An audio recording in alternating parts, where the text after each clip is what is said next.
Boa noite, igreja. Boa noite, gente querida. Antes de começar, eu queria agradecer muito ao pastor Stefano, ao pastor Joel, que se dispuseram, estão me dando a honra de poder ocupar o púlpito que é dele. Muito obrigado, pastor.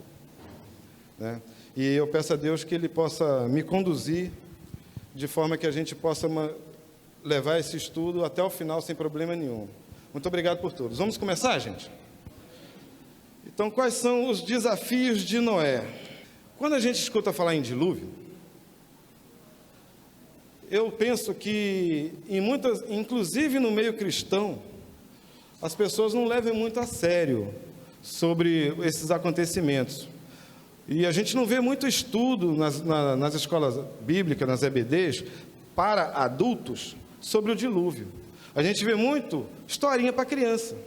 E nessas historinhas para criança, a gente fica com aquele pensamento de um barco de madeira com pica-pau, comendo a madeira, enchendo um monte de buraco, aquele monte de bicho no convés, passeando para um lado e para o outro. Só que não é assim. Não foi assim.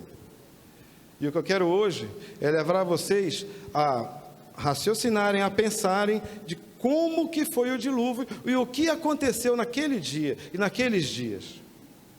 E tentar imaginar as dificuldades que Noé pode ter tido. Quais foram os problemas que ele teve.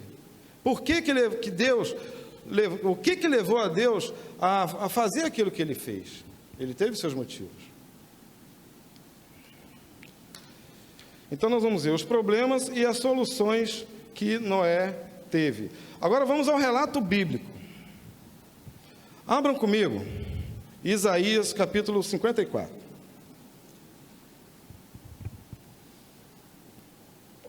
Livro de Isaías 54.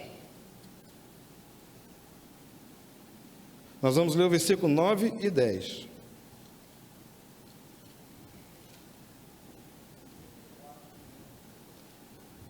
Posso ler? Porque isto será para mim como as águas de Noé, pois jurei que as águas de Noé não inundarão mais a terra. Assim jurei que não me irarei mais contra ti, nem te repreenderei. Vamos ler 2 Pedro 2:5. 2 Pedro 2:5. Posso ler?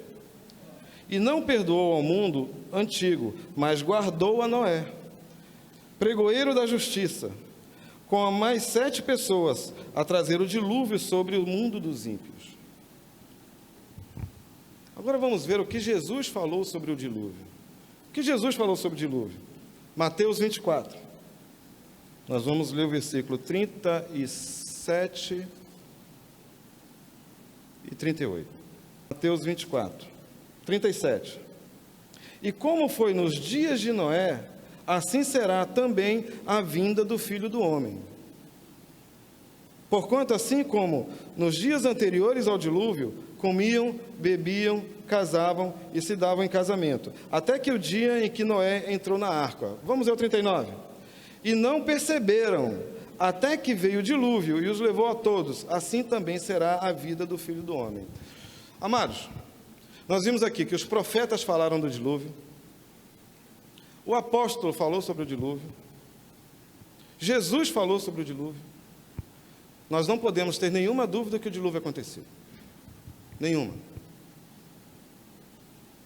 Nenhuma. Inclusive, Noé, ele foi incluído pelo autor de Hebreus, em Hebreus 11, como um daqueles da galeria dos heróis da fé. Depois é só olhar em Hebreus 11, versículo 7. Então nós temos um relato bíblico sobre o dilúvio. A Bíblia nos traz um relato preciso, explicadinho, muito bem explicado. Todos os eventos do dilúvio estavam ali constados ali. A genealogia de Noé está em Gênesis capítulo 5. A humanidade pré-diluviana, aquela humanidade que existia antes, Doris, por favor. Aí, ok, muito obrigado. A Bíblia nos traz como era o mundo naquele tempo antes do dilúvio. Tudo o que acontecia. A gente vai encontrar isso em Gênesis, no capítulo 6, no versículo de 1 a 7. O anúncio do dilúvio que Deus fez a Noé, em Gênesis, capítulo 6, versículo 13 e 17. Também sobre a arca de Noé. Nós vamos ver esses textos um por um depois. A arca de Noé, em Gênesis 6, 14 e 16. A preservação dos animais, muito importante a gente ver esses detalhes em Gênesis 6, 19 e 20. O dilúvio começou em Gênesis 7, versículo 11. E Deus fez uma aliança com Noé em Gênesis 6, 18. Então, o que acontecia naquela época? Naquela época nós tínhamos um mundo completamente diferente do mundo que nós temos hoje. Não era igual. O dilúvio, ele praticamente, realmente destruiu tudo que tinha. Inclusive a geologia da terra. A terra era diferente naquela época como ela é hoje. Deus mostrava para nós que existia apenas um continente e um oceano. Deus fala isso no relato da criação em Gênesis 1. Quando ele diz que coloque sobre as águas a porção seca. Ele não falou as porções secas. Ele falou a porção seca. E nós vamos entender por que era assim com o dilúvio. O dilúvio nos faz entender por quê. Agora, em 1920, cerca de 100 anos atrás, que pela primeira vez um cientista levou para a comunidade científica uma teoria de uma possibilidade que nos tempos primórdios haveria apenas um continente na Terra. Nós já sabíamos disso há muito tempo, é só ler a Bíblia. O detalhe está ali. Eles demoraram 4.500 anos para descobrir o que nós já sabíamos. Os cientistas também descobriram. Volta. Então, esse único continente se chamava Pangeia. Os cientistas chamam esse único continente de Pangeia. Deus, na Bíblia, chama de terra. Coloque-se sobre as águas a porção seca e a chamarei de terra. E os mares, os cientistas chamam aquele único oceano de Pantalassa. Nós chamamos de mares. Deus chama de mares. E o que aconteceu antes de acontecer no dilúvio? Como era essa geologia? O que havia na Terra? Nós vamos ver agora. Os cientistas descobriram que na Terra, no nosso núcleo, antes do núcleo da Terra, entre a crosta terrestre e o núcleo da Terra, existe oceano, um oceano tão grande, capaz de encher os oceanos que existem na crosta terrestre por mais de 3 vezes. Ou seja, tem tanta água por baixo da Terra que é maior do que a quantidade de água que existe na superfície da Terra. Os cientistas já descobriram isso. Só que Deus já tinha nos contado isso há muito tempo. Há muito tempo. Vamos ver 2 Pedro 3:5. Olha o que o salmista disse. Salmos 33:7. Salmos 33, versículo 7. E ele junta as águas do mar como no montão, e põe seus abismos em tesouros. Em outras versões diz que ele junta as águas do mar e nas profundezas faz reservatórios. A Bíblia já nos conta que existem reservatórios de água abaixo da crosta terrestre. E no dilúvio, o que aconteceu? O relato do dilúvio mostra que começou a chover durante 40 dias e 40 noites. Mas só a chuva é impossível inundar a terra. E eu afirmo isso para vocês. Só a chuva, ainda que chova 40 dias e 40 noites, é impossível inundar a terra. Tinha que ter vindo água de outro lugar. E de onde que essa água veio? De baixo. E como que essa água veio? Aí eu teria que parar para explicar para vocês. Passa o filme, Doris, por favor. O doutor Walter Brau, PhD em Engenharia Mecânica, tem uma teoria muito interessante sobre tudo isso. A teoria das hidroplacas. A era pré-diluviana provavelmente era constituída de um enorme supercontinente contendo uma vegetação viçosa, mares, rios e pequenas montanhas.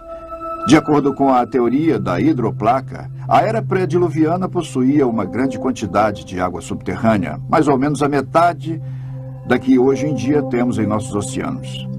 Esta água ficava em câmaras interligadas, formando uma fina casca respiradora, mais ou menos uns 800 metros de largura, talvez uns 16 quilômetros abaixo da superfície da Terra. O aumento da pressão na câmara de água subterrânea expandiu a crosta acima. É uma pressão exuberante, que é quando a pressão interna aumenta. A falha na crosta começou com uma rachadura microscópica que cresceu em ambas as direções, quase a 5 km por segundo. A rachadura, seguindo o caminho da menor resistência, circulou o globo em mais ou menos 2 horas.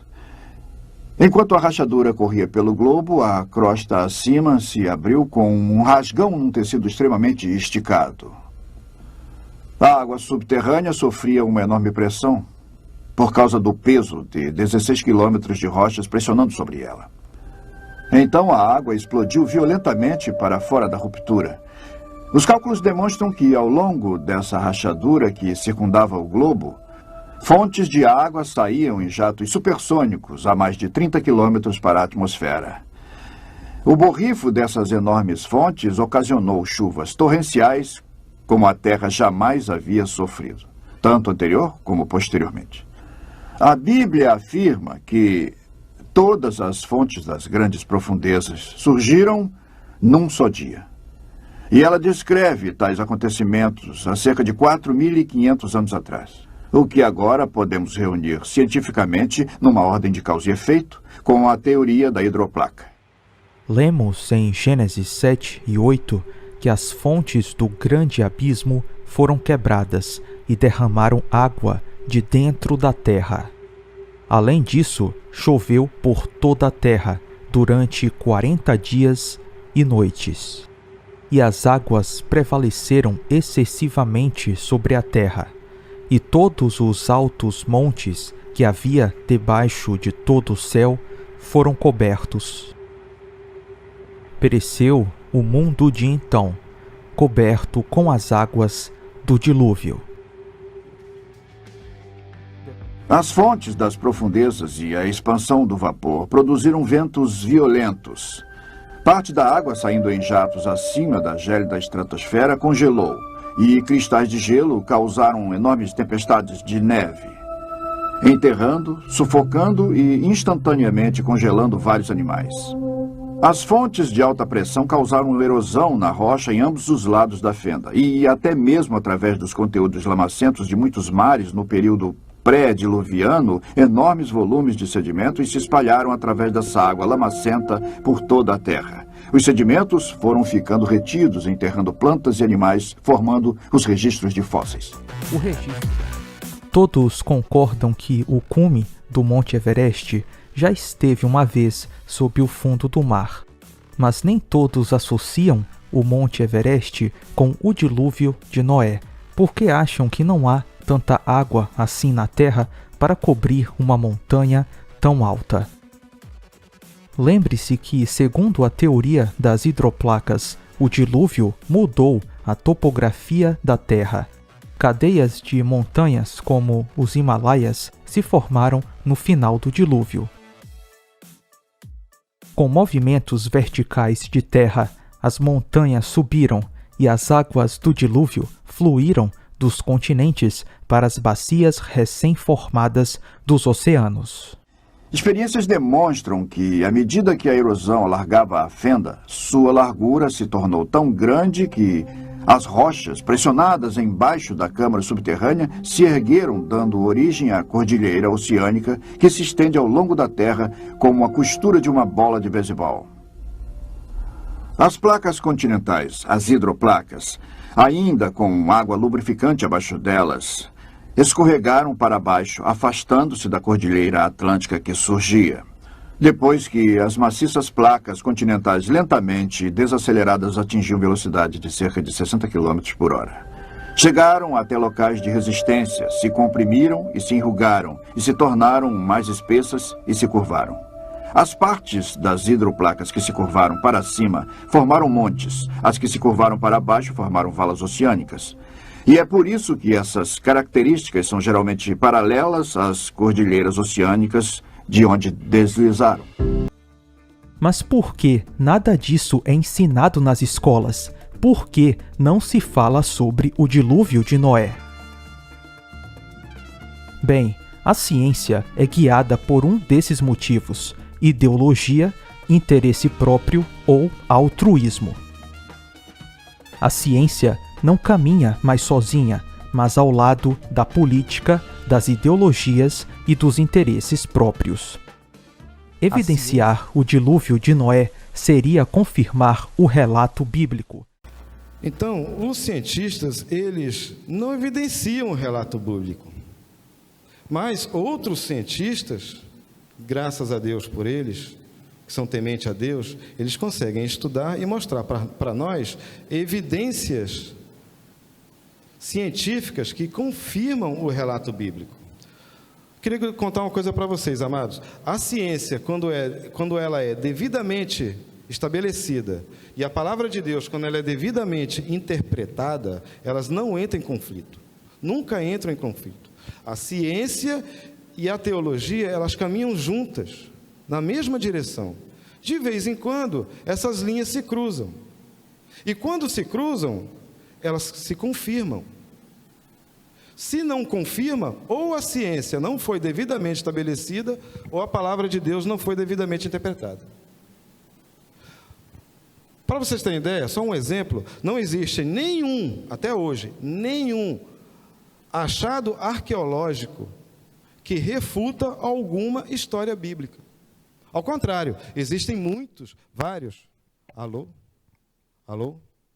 Existem... Alô? Alô? Existem vários relatos bíblicos que são confirmados pela arqueologia. Confirmados.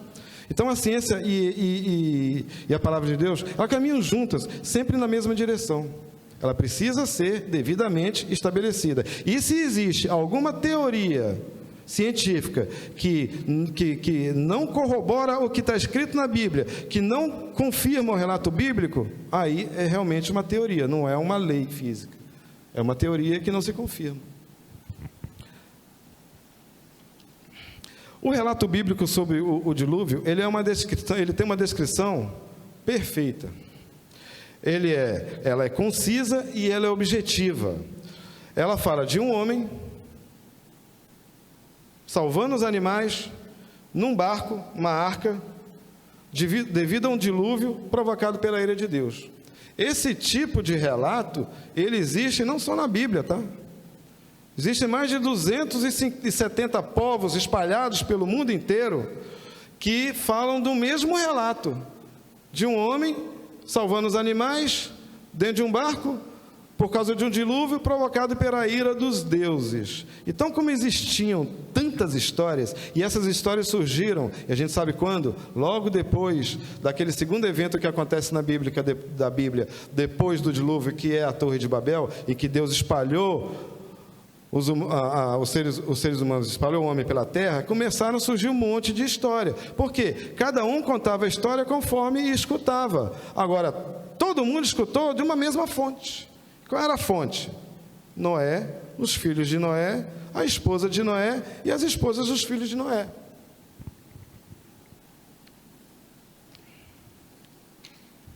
Então, quais foram os problemas que Noé teve na arca? Então, agora a gente estabeleceu que a ciência confirma que as águas vieram de baixo. Nós estabelecemos que a Bíblia diz a verdade, porque tanto os profetas como os apóstolos, como Jesus, falaram sobre o dilúvio. E a narrativa bíblica é verdadeira. Então agora a gente vai ver quais foram os problemas que Noé teve, se é que foram problemas que aconteceram no dilúvio. Então, o tamanho e o volume limitado da arca, para aquela quantidade de animais todos que tinham que colocar, o tamanho e a natureza dos animais, não só o tamanho e a natureza dos animais, os dias que eles passaram dentro da arca, passaram 371 dias na arca. Noé e sua família e os bichos, 371 dias na arca. Qual foi a alimentação e o cuidado que Noé precisava ter com os animais? Gênesis capítulo 6, versículos 14 a 16. Leiam comigo. Vamos falar sobre o tamanho e o volume da arca. Deus fala a Noé. Posso ler? Você, porém, fará uma arca de madeira de cipreste, divida em compartimento, e revista-a de piche, por dentro e por fora.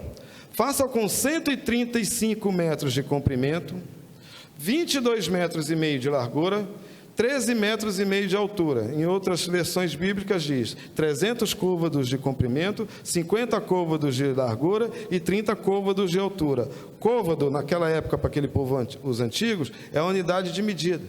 Um côvado era mais ou menos 45 centímetros.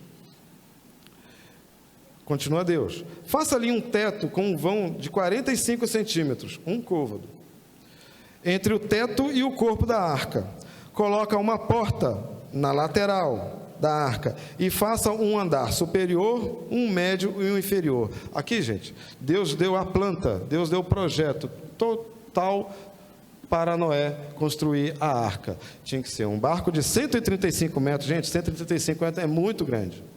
É muito grande.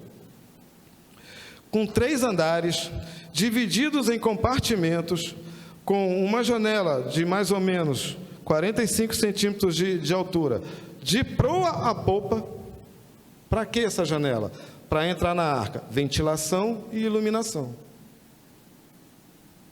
E quando ele mandou Noé fazer por compartimentos e dividir em 3 andares, o superior, o médio e o inferior, é para poder amarrar, para aquela construção ficasse rígida, ficasse forte.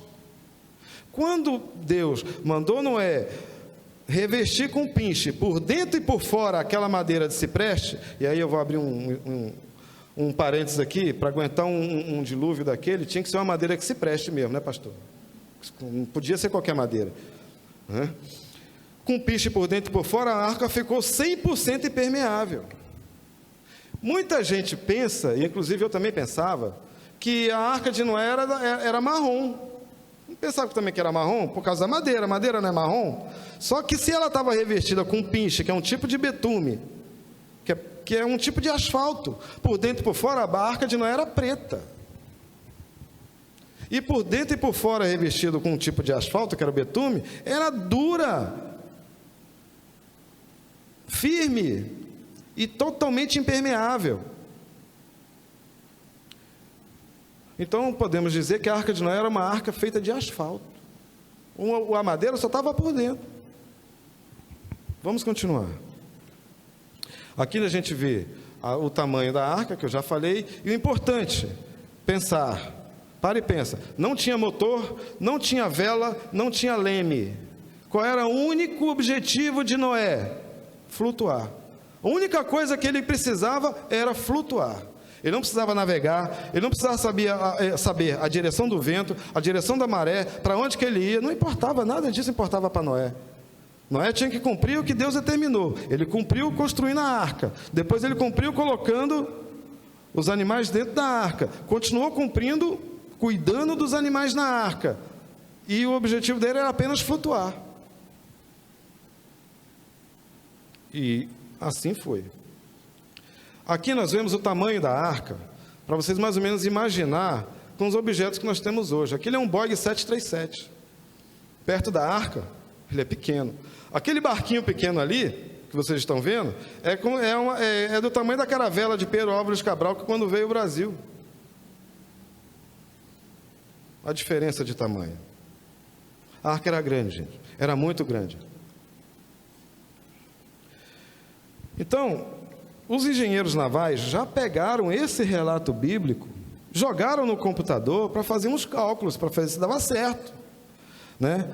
E descobriram que a arca tem 40.500 metros cúbicos de volume, um peso bruto de 13.000 toneladas e um deslocamento de 19.000 toneladas. Ó, Flávio, qual a diferença de peso bruto para deslocamento? Peso bruto é o peso da embarcação, peso propriamente dito, quanto que ela pesa.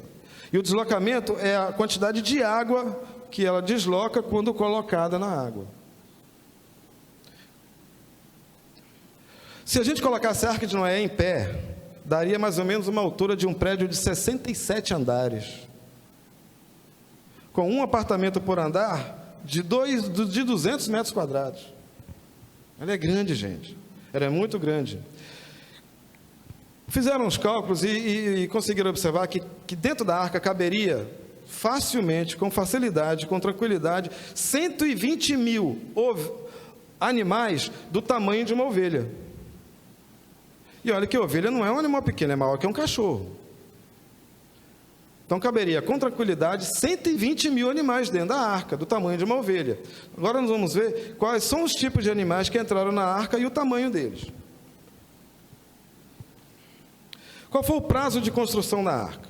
O prazo de construção da arca foi de 120 anos. Vamos ler Gênesis 6:3. Gênesis 6:3. Então disse o Senhor: não contenderá o meu espírito para sempre com o homem, porque ele também é carne, porém seus dias serão de 120 anos. Aqui há duas observações. Alguns teólogos dizem e muitas pessoas acreditam que aqui foi um desígnio de Deus, um juízo de Deus, dando a idade para o homem viver na terra, 120 anos. Mas essa teoria ela não é consistente, e ela não se confirma com a Bíblia, porque logo depois a gente vê que Noé mesmo, o próprio Noé, ele viveu 950 anos. Depois do dilúvio, Noé viveu mais 350 anos. Os filhos de Noé, Sem, morreu com 600 anos de idade. Depois do dilúvio, Sem ainda viveu mais 500 anos, que ele saiu da arca com 102 anos. Abraão morreu com 175 anos. O seu pai, Terá, morreu com 205 anos. Então aquele povo vivia muito e continuou vivendo muito. Agora, qual foi a diferença do povo pré-diluviano e o povo pós-dilúvio, que começaram a viver pouco, a morrer mais rápido, mais cedo, e chegar até os tempos de hoje? Mais ou menos uma geração dura 70, 80, 90, 100 anos. Foi quando se introduziu a proteína animal no nosso organismo. Esse povo pré-diluviano eram vegetarianos, eles não comiam carne. E o relato bíblico conta isso. Nós vamos ver isso lá na frente. Está escrito na Bíblia. E interessante saber que o Gênesis não conta, mas lá na frente a Bíblia conta que Deus esperou Noé terminar de construir a arca. 1 Pedro 3:20, abre comigo. 1 Pedro 3,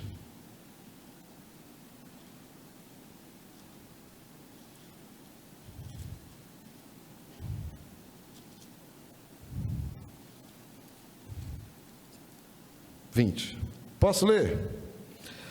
Aos quais, noutro tempo, foram rebeldes, quando a longanimidade de Deus esperava nos dias de Noé, enquanto se preparava a arca, na qual poucas, isto é, 8 almas se salvaram pela água. Deus esperou Noé terminar a arca para trazer o dilúvio, porque ele tinha um plano. Ele tinha um plano. O plano de Deus, o pastor Joel já contou aqui, já pregou sobre o dilúvio. Eu me lembro muito bem da frase que o pastor Joel usou naquele dia, naquela pregação. Noé, uma ilha de virtude no meio de um oceano de maldade. Ele era o único homem reto e justo na face da terra. Deus esperou Noé terminar a arca para começar o dilúvio. Quais animais deveriam entrar na arca? Agora nós vamos ver. Mais um problema de Noé, o tamanho dos animais. Gente, para e pensa. A arca tinha 3 andares. Ela tinha 13,5 metros de altura, dividido em 3 andares. Dá mais ou menos 4 metros e pouquinho, de um andar para o outro, de pé direito. Quanto mede uma girafa? Mais que 4 metros. Quase 6, o pescoço da girafa é muito grande. Como é que Noé ia colocar uma girafa dentro da arca, gente? É possível isso? Seria possível? Aí a gente começa a pensar, não é possível, não tem como, fora os outros animais. Mas, para e pensa comigo, o que é mais fácil, você transportar um animal adulto ou um filhotinho daquele animal? O filhote. E eu arrisco dizer que todos os animais que estavam na arca eram filhotes. Eram tudo filhotinho. É mais fácil de cuidar, é mais fácil de alimentar, menos risco, se fosse algum animal selvagem. Inclusive a girafa, uma girafa bebê, tem 60 centímetros, 70, 1 metro. Não foi dificuldade para Noé. Essa dificuldade que a gente acha que Noé teve, ele não teve. Ele não teve. Agora nós vamos saber o que é taxonomia. Taxonomia é uma ciência, uma técnica de classificação de animais. A ciência que lida com a descrição, identificação e classificação de animais e organismos, individualmente ou em grupo. Por que a gente precisa saber disso? Para saber que tipo de animal Noé colocou na arca. É importante a gente saber isso. A quantidade de animais. Vamos ao texto bíblico. Gênesis 6, versículo 19 e 20. Abra comigo. 19 e 20. Deus fala a Noé: das aves, segundo a sua espécie, de tudo que vive, de toda a carne, 2 de cada espécie, macho e fêmea, farás entrar na arca, para que conservarem vivos contigo. Olha a ordem de Deus. Ele não podia deixar nenhum animal morrer. Das aves segundo a sua espécie, do gado segundo a sua espécie, de todo réptil da terra segundo a sua espécie, 2 de cada espécie virão a ti, para conservares em vida. Versículo 21. E armazene todo tipo de alimento para você e que eles tenham mantimento. Então a ordem de Noé é aqui: pegar esses animais e colocar na arca, mas Deus disse: eu vou levar os animais a ti, não se preocupe, você não vai precisar ficar catando animal no meio da selva, eles chegarão até ti, e você deverá juntar os alimentos para ele. Qual era o tipo de alimentação? Qual era o tipo de alimentação que Noé colocou na arca? Aí a gente pensa, eis o segundo problema de Noé. E disse Deus, Gênesis 1, 29, e disse Deus, eis que, esse aqui é o relato da criação, Gênesis 1, eis que vos tenho dado toda a erva que dê semente. Aqui é Deus falando para Adão. Eis que vos tenho dado toda a erva que dê semente, e esta sobre a face da terra, e que está sobre toda a face da terra, e toda árvore em que há fruto e que dê semente, ser-vos-á para mantimento. E todo animal da terra, e toda ave do céu, e todo réptil da terra, em que há alma vivente, toda a erva verde será para mantimento. E assim foi. Aqui, ó, o relato bíblico está nos mostrando. O homem era vegetariano. Os animais também eram vegetarianos. Antes do dilúvio, não existiam animais carnívoros. O leão não comia carne. Talvez isso explique, veja bem, talvez isso explique uma das dificuldades que Noé não teve na arca. Não comiam outros animais. Eles eram vegetarianos. O que Noé precisava conhecer? Ele precisava conhecer muito de geologia, de zootecnia. Ele precisava saber o que cada animal comia. Ele não ia dar alface para o hipopótamo, para o jacaré. Ele tinha que dar capim para o cavalo, alface para a tartaruga. Ele tinha que saber o que eles comiam. A ordem de Deus foi essa. E a Bíblia diz que assim foi. E os humanos também eram vegetarianos. Isso aqui explica talvez a vida longa que aqueles homens tinham. 900 anos, 800 anos, 700 anos. O pai de Noé morreu com 777 anos. Noé com 950 anos. Matusalém com 969 anos. O homem que viveu mais tempo na face da terra. E morreu no dia do dilúvio.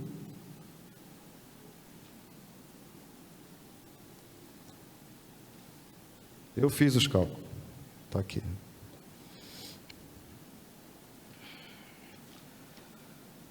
A quantidade de animais. Gênesis 7, 14. Gênesis 7, versículo 14. E disse Deus: com eles entrarão todos os animais de acordo com a sua espécie. Todos os animais selvagens, todos os rebanhos domésticos, todos os animais, e todos os demais seres vivos que se movem rente ao chão. Rente ao chão. Todas as criaturas que têm asa, todas as aves e todos os outros animais que voam, casais de todas as criaturas que tinham fôlego de vida, vieram até Noé e entraram na arca. Esse é o relato bíblico. Observe, aqui, Deus não falou dos peixes, também não falou dos insetos. Por quê? Porque peixe não entrou na arca, porque não eram animais que viviam na face da terra.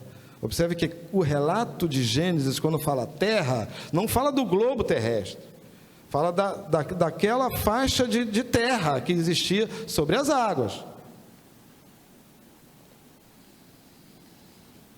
E a quantidade dos animais? Tudo que tinha fôlego de vida em suas narinas, tudo que havia, Gênesis 7, 22 e 23, tudo que tinha fôlego de vida em suas narinas, tudo que haviam em terra seca, morreu. Assim foram exterminados todos os seres que haviam sobre a face da terra. Todo homem, todo animal, os répteis, as aves do céu foram extintos da terra. Ficou somente Noé e os que com ele estavam na arca. Gênesis 7, 22 e 23. Então, Deus aqui está nos contando que todos os animais que existiam na face da terra que morreram. Os animais que estavam na água, não.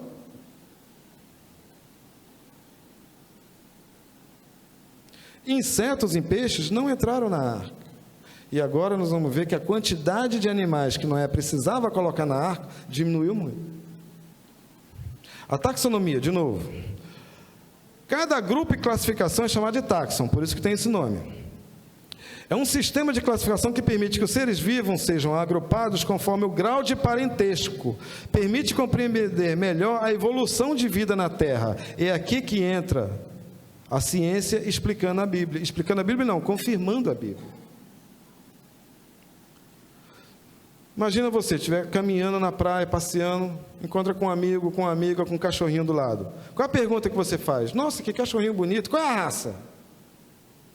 Ele vai te dizer, qual é a raça? É pequinês, é um poodle, é um doberman, é um pastor alemão. Mas se você estiver passeando num zoológico e ver um bicho que você nunca viu, qual é a pergunta que você faz?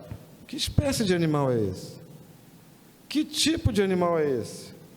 Então, raça é diferente de tipo. E nós vamos ver aqui, o relato bíblico explica isso. Então, hoje existem aproximadamente 1.250.000 espécies conhecidas. Como que Noé ia colocar esse bicho todo dentro da arca? Pensa bem, eram de 2 em 2. Se nós conhecemos 1.200.000 tipos de espécies diferentes, seriam 2,5 milhões de animais. Mas, Flávio, você falou que só cabia 120.000, do tamanho de uma ovelha. Certo, eu falei isso. Mas não foram 1.250.000 que entraram. A taxonomia explica. E aqui nós vamos confirmar isso aqui.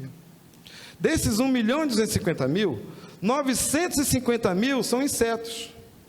Não entraram na arca. 270.000 são animais de vida aquática. O que sobrou? Sobrou cerca de 30.000 espécies de animais. Agora já cabe na arca. Desses 30.000, Deus dividiu no relato bíblico que está escrito, os anfíbios, os répteis, os mamíferos e as aves. Então, espécie na taxonomia quer dizer variação de tipos. Na Bíblia, espécie quer dizer tipo básico. É tipo básico. Então, aqui que está a obra magnífica de Deus, o conhecimento que Ele tem. Ele levou até Noé apenas o tipo básico daquele animal, para que depois este animal, com aquela carga genética suficiente, pudesse reproduzir e daí acontecer a variação dentro de cada espécie. A variação existente dentro de cada espécie. Então, muita gente pode imaginar que tinham várias raças de cachorro dentro da arca. Não, só tinha um. Os felinos, só tinha um. Era um casal de cada espécie. Só que cada espécie na Bíblia é tipo básico.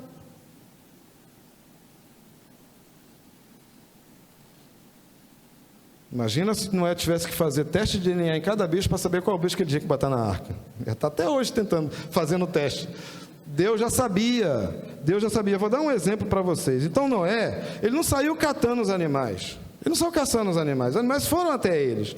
Havia apenas um continente, nós já aprendemos isso. Então, explica por que os animais que têm um habitat natural lá na Austrália, aqui na América do Sul, na América do Norte, estavam na arca, porque era um continente só.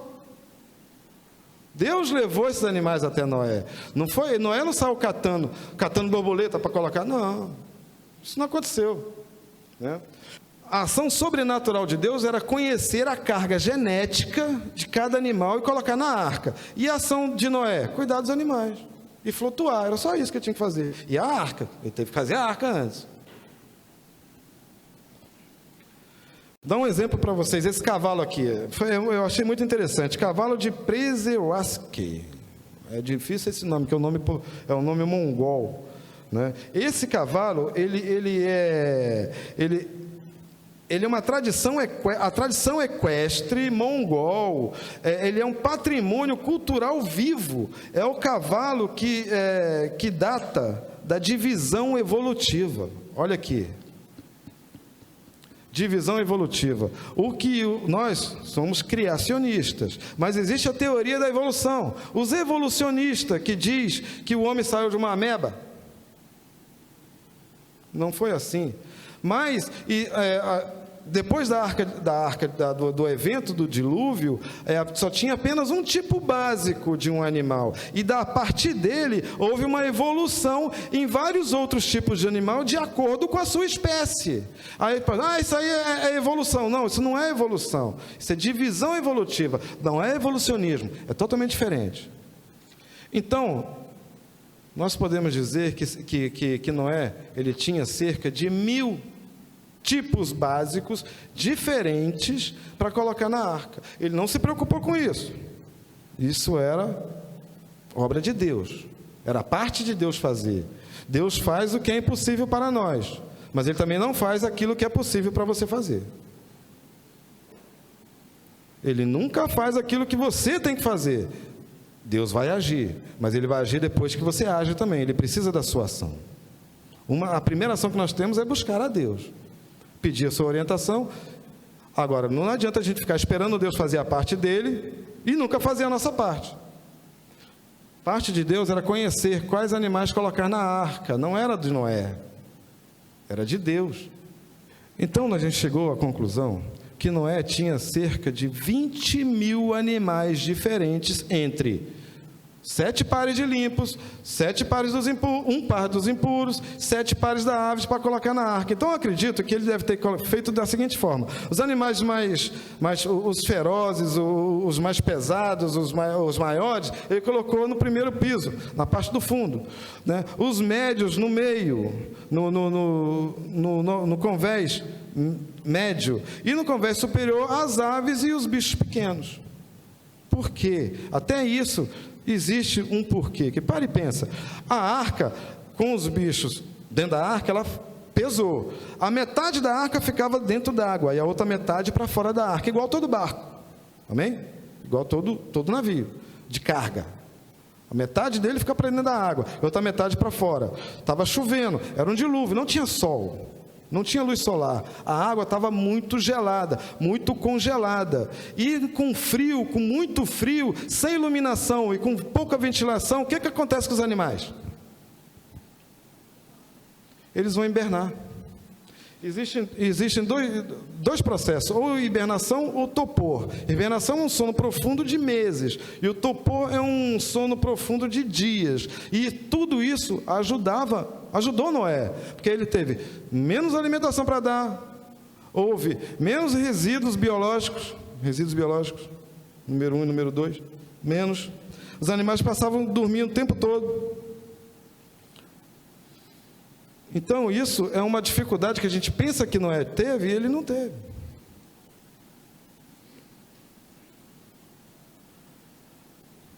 Agora eu vou passar um filme para vocês, gente, para terminar. Espera um pouquinho, Doris, por favor. Eu vou concluir, depois eu vou passar o filme. Eu ia fazer o contrário, mas eu vou concluir agora, né? O dilúvio de Noé seguramente foi um evento mais importante depois da criação e antes do nascimento de Cristo. Na história da humanidade, existem 3 eventos mais importantes: a criação, o dilúvio e a vinda do nosso Senhor. Foi o mais espetacular, foi o mais catastrófico, foi o que ocorreu na Terra. E negar o dilúvio é negar o relato bíblico. Negar o dilúvio é negar toda a Escritura. O dilúvio é uma história contada por Deus para Moisés. E Moisés colocou no livro. Como é que a gente vai não acreditar nisso? Agora vocês já viram a Arca de Noé? Quem já viu a Arca de Noé aqui, levanta a mão. Eu vou mostrar a Arca de Noé para vocês. Doris, passa o filme.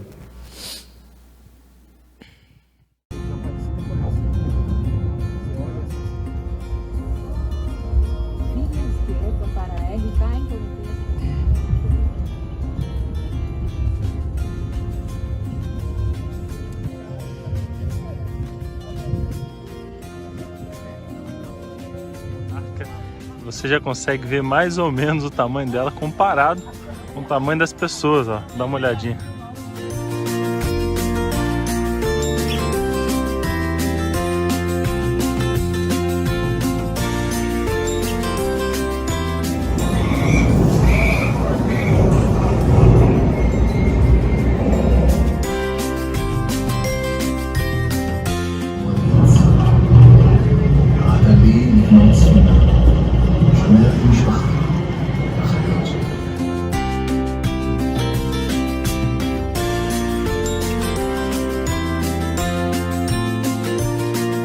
Olha só, esses aí são sacos onde eles acreditam que Noé e a família armazenavam grãos, né? E esses vasos também poderiam ter sido algum grão ou alguns tipos de óleos vegetais para poder garantir aí o sustento de toda a família ao longo do período.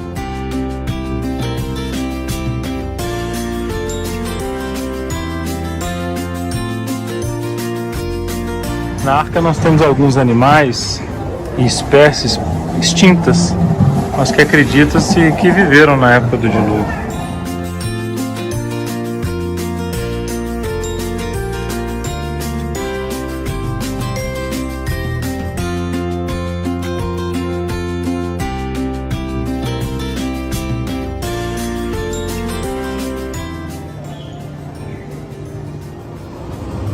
Essa última ala que a gente visitou, ela trouxe vários quadros, algumas esculturas pequenas, para tentar mostrar a que ponto chegou a humanidade, a ponto de Deus destruir toda essa criação através do dilúvio.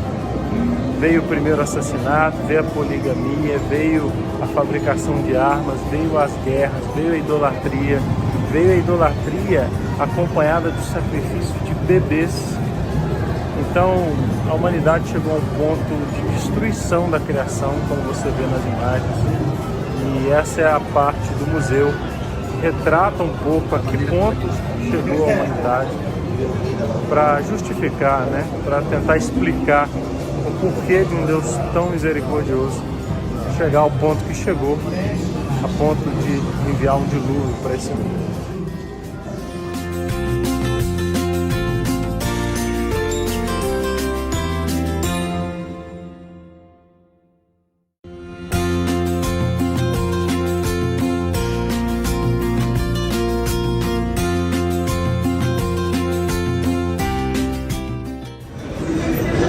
O museu retrata um pouco do dia a dia de Noé, do trabalho, das suas reflexões, do trabalho também dos filhos, da rotina, né, dos filhos, da esposa, das noras. Isso é muito legal. Mas também o museu traz uma reflexão. O artista colocou como se uma das noras de Noé tivesse reflexiva, tentando entender o que aconteceu. Afinal de contas, perderam amigos, parentes, familiares. Não deve ter sido nada fácil, nem para Noé, nem para sua família. E são perguntas que o artista retratou como se a nora tivesse feito, mas são perguntas que eu e você fazemos também nos dias de hoje.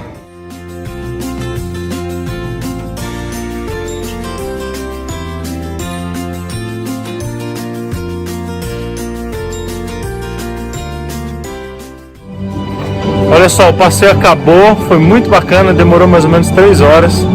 E o que fica bem latente aqui no meu pensamento é que eles fizeram essa arca não apenas para fazer uma réplica igual, mas para mostrar que era possível fazer e que era viável fazer. Afinal de contas, foi Deus quem deu as medidas, foi Deus quem deu a ordem. Portanto, vale a pena confiar no Senhor. Que Deus abençoe, espero que você tenha gostado desse vídeo. Não se esqueça de curtir e se inscrever no canal. Deus abençoe.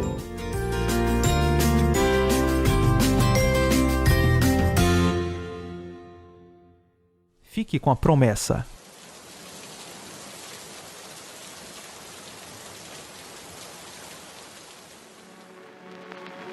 The world is here static, but I am asymptomatic. I'm the only one out here on the floor. The foundation is shaking and the windows all are breaking, but I'm not about to run for the door. Save yourself by never wishing you were somebody else. Stay for the fire and swim through the night of the flood. Hold up your ladder and sing for the ones that you lost.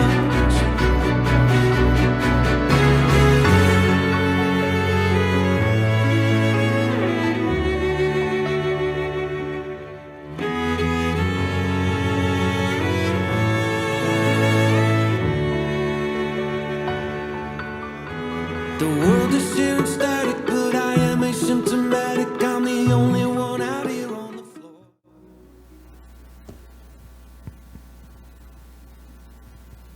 Bem, terminamos. Pastor, você quer falar alguma coisa, pastor? Pastor Stefano? Acabou.